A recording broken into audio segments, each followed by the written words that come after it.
Yo man, welcome back sa channel ko. If bago ka lang sa channel to, I'm Joms and I mainly talk about men's personal development, mainly on dating and relationships. Kumbaga, kung ikaw ay usually itong channel na to is made sa mga lalaking kagaya ko dati na torpe. Torpe, hindi confident, feeling niya introvert siya, feeling niya biktima siya lahat ng mga babae, okay? So, if sawa ka na maging ganun and you want to change yourself and be the better man, be the best version of yourself, subscribe ka lang sa channel na to kasi marami akong videos na nire-release every week in order for you to achieve your best version of yourself. So, sa video na to, pag-uusapan natin on how can a woman see you as her leader, okay? As her na na nirerespeto ka niya. Hindi ka niya kayang alam mo 'yun, hindi ka niya kayang saktan, hindi ka niya kayang hindi irespeto. Kumbaga, kuha mo yung loyalty, yung submissiveness, yung respect, and yung love niya towards you. So, yung mga bagay na 'yon, hindi niya 'yun ibibigay ng dahil sinabi mo lang. Okay, hindi niya ibibigay 'yun na kapag hindi porket sinabi mo na, gusto ko ng nirerespeto mo ko. Gusto ko ng minamahal mo ko. Gusto ko ng submissive ka sa akin. Hindi niya ibibigay yon dahil sinabi mo lang. Okay? So, ibibigay niya yon if feel niya. Okay? Ma-feel niya na bukas sa loob niyang ibigay yon sa'yo. So, paano mo ba may impluwensyahan yung babae na maging loyal, maging loving, maging submissive, maging respectful when you are around? Yung tipong hindi ka niya binabastos, hindi ka niya, alam mo yun, hindi ka niya pinapahiya. Kasi alam naman natin na yun talaga yung gusto natin sa mga babae. Being submissive. Kumbaga, yun yung feminine traits na hinahanap natin. So, in order for you to be the man that they respect, to be the man na tinitingnan nila as their leader, as her king. Okay? Magisimula yan sa sarili mo. Okay? The best way in order for you to influence them is to actually lead.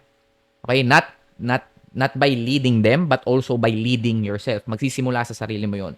Kailangan nararamdaman nila that you can lead yourself.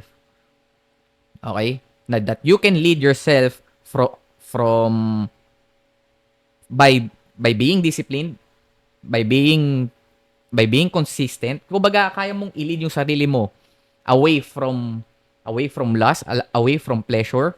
Kaya mo i-lead yung sarili mo to success. Kaya mo i-lead yung sarili mo sa mga bagay na gusto mo. So, paano mo ba ginagawa yon? It's very simple. It's by building discipline. It's by building consistency kung ano man yung gusto mong gawin. And, syempre, kung makikita naman talaga ng makikita naman talaga ng babae, mararamdaman niya sa'yo if you can lead yourself. Okay? Na meron kang desisyon, may sarili kang desisyon, you are very decisive, ganyan. Makikita niya yan sa katawan mo, makikita niya yan sa behavior mo. So, if you're a guy who alam mo yung tinatawag na sabay lang sa hangin, yung buhay na kung ano lang yung ibigay sa kanya ng mundo, yun lang, magre-react lang siya doon. Magre-react lang siya doon base sa kung ano lang yung binibigay ng mundo niya. Kumbaga, wala siyang vision, wala siyang purpose, kumbaga, wala siyang pathway, wala siyang pupuntahan. So, kapag wala kang pupuntahan, you cannot lead a woman to somewhere. Okay, you cannot lead yourself to somewhere kung hindi mo alam kung saan ka pupunta. Kaya nga, lead ikaw yung mauuna kung saan yung destination mo. So, if wala kang goals, wala kang mission, hindi clear sa'yo yung purpose mo sa buhay mo, you cannot lead yourself to there. So, kaya siguro hindi ka makabuo ng discipline, hindi ka maging consistent kasi sa'yo pa lang hindi na clear agad kung ano yung destination na gusto mong puntahan. And ganun din sa mga babae. Kailangan maging clear ka kung ano ba talagang gusto mo when it comes to women, kung anong klaseng relationship yung gusto mo. And then you will lead them doon sa gusto mo. Tapos i-observe mo lang, again, you are only leading them, ha? Ikaw lang yung nauuna. Ikaw yung una sa linya. Kumbaga, ikaw nga yung leader. Ikaw may hawak ng torch. Ikaw yung torch bearer. Okay? Then, titingnan mo lang siya kung susunod ba siya o hindi. If gusto niya sumunod, sige, continue leading. If hindi niya gusto sumunod, iwan mo siya. Merong babaeng gustong pumasok sa mundo mo at gustong mag-follow ng lead mo kasi gusto niya yung vision mo, gusto niya yung mission mo. That's why wag niyong gagawing mission yung babae, okay? It won't work. Kailangan meron ka sariling mission. May sarili kang mundo, merong sarili kang mundong binubuo, meron kang goals. Wag na wag mong gagawing mission yung babae kasi wala din. Kapag ginawa mo yung mission mo, yung babae, siya yung destination, wala. Susunod ka lang din sa kanya kung saan siya pumunta. Eh magulo nga yung babae, hindi nila alam kung ano yung gusto nila. So when it comes to dating, ito naman, let's be specific when it comes to dating. Paano mo mapaparamdam sa babae tuwing magkasama kayo that you can lead her? Okay? Ang pinaka ano doon is be decisive. Ikaw yung gumawa ng mga desisyon. Huwag mong ibibigay sa kanya yung leadership. Ibig sabihin, huwag mo ibibigay sa kanya lagi yung kapag tinanong kanya, saan mo gusto kumain? Tapos sasabihin mo, ikaw, saan mo ba gusto? So, nakita nyo, binigay nyo sa kanya yung leadership, binigay nyo sa kanya yung power. So, be decisive. Magkaroon kayo ng sariling desisyon. Okay? So, kapag nagkaroon kayo ng decision, nagkaroon kayo ng sariling desisyon,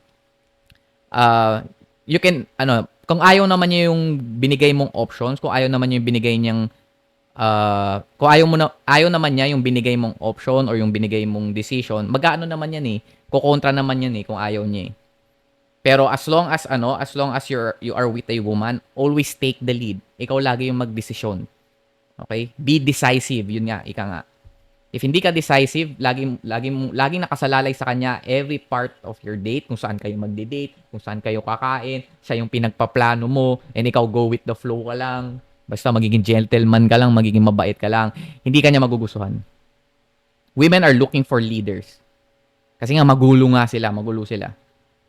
'Di ba nga meron silang mga yung mga phases, yung mga luteal, may ovulation, merong mga yung dahil nga sa mens nila eh. So paiba-iba sila para silang weather. Okay? Naghahanap sila ng rock or mountain, a grounded man na kaya nilang kapitan kapag sobrang gulo ng hormones o sobrang gulo ng isip nila. So you want to be that kind of man. Yung grounded, yung pala desisyon, yung leader. You want to lead them. Okay? So, next time, kapag meron kayong type na babae, always sa lahat ng always take the lead. Kapag aayain mo siya na date, huwag mo sasabihin na kailan ka gusto mo ba lumabas? Gusto mo ba lumabas? Gusto mo ba kumain? Gusto mo ba mag-coffee? Be decisive. Have a commanding tone. State, don't ask. Okay, tandaan nyo, state, don't ask. Don't ask kung saan yung gusto kumain, kung kailan siya free. State na agad. Let's have coffee. Tara, labas tayo. You seem fun. Parang saya mo kasama. Maybe we can hang out. Coffee tayo this Saturday. And then observe kung susunod siya. Observe kung magsusurrender siya sa lead mo. Because women are very submissive. They're just looking for the right guy who will they submit to. And I want you to be that kind of man. So again, it will start with yourself. Make sure that you can lead yourself. Kailangan meron kang vision, meron kang mission. Kasi doon talaga mag-start yon. Doon talaga mag-start yung practice na yon sa sarili mo.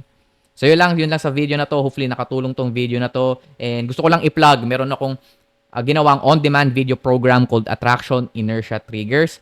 So kung gusto mo malaman yung how to naturally attract women by triggering their biological buttons, little by little hanggang sa magustuhan kanila using momentum-based attraction. Meron dyan sa link sa bio ko. Kapag ikaw ay torpe, laging nare-reject, laging na-friend zone, at laging nababasted, dyan, magkakaroon ka ng clarity dyan kung bakit nangyayari yon at kung ano yung kailangan mong gawin para ma-flip kung ano yung situation mo ngayon. So yun lang. Hopefully nakatulong tong video na to. This is a very, walang script tong video na to. Nag-yap lang ako. Very Japanese.